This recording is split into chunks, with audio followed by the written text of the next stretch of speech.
Elsie had a number on her arm.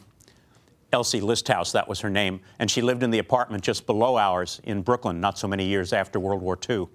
We never asked her about it. We knew what it meant. It meant she'd been in the concentration camps. She'd survived them somehow. She'd survived to start her life over again here in America. She was one of the lucky ones. So many never made it out of the camps, or even earlier, out of Europe as the darkness descended and Hitler's monstrous plans became ever clearer. Many tried to escape, to find safe haven, but much of the world turned its back on the Jews of Europe, including the United States. That's not the kind of nation we are. You hear that all the time now from people pleading for us not to turn our backs on the latest war-ravaged populations, begging us to offer refuge and compassion, arguing against those who'd build the walls ever higher, throw out the foreigners, close the mosques, lock all the gates. That's not the kind of nation we are. Actually, it is, from time to time at least. It's the kind of nation we are when we're scared.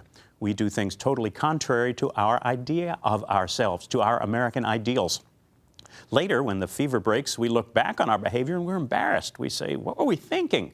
And then we do it again. The internment of Japanese Americans after Pearl Harbor, the Red Scares and blacklists of the Cold War, the torching of entire villages in Vietnam, the torture of prisoners at Abu Ghraib. We're scared and they're different, so we go too far. We betray our ideals. If we're lucky when fears run high, we have leaders acting rationally, doing the excruciating work of balancing risks and remedies, weighing our current worries against our fundamental values. If we're not lucky, we have people all too eager to pander to those fears, to stoke our divisions, people who plaster words like unintimidated on their campaign autobiographies, but when fears run high, they're cheerleaders for panic. The fever will break. It always does. In the meantime, though, how many Elsies? And how many not as lucky as Elsie?